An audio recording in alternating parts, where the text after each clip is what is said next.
Brought to you by CyberSalt's Joomla training cohort and mysites.guru. If you've updated your Joomla site to Joomla 5.3.3 and you use for SEF from Weeblr and you find that your front-end login is not working, here is the fix. As you'll see here, I tried to log into the front end and I just get fed back. In the back end of your site, first of all, update to the latest version of for SEF, which you can get from Weeblr.com. And then what you want to do is go Components, for SEF, click on SEF URLs. In the filter, click com_users.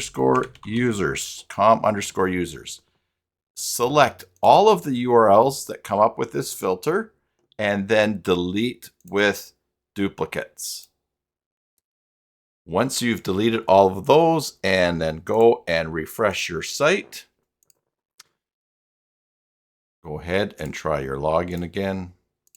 You will see that it works. Subscribe for more videos. Until next time, enjoy your Joomla sites, and God bless.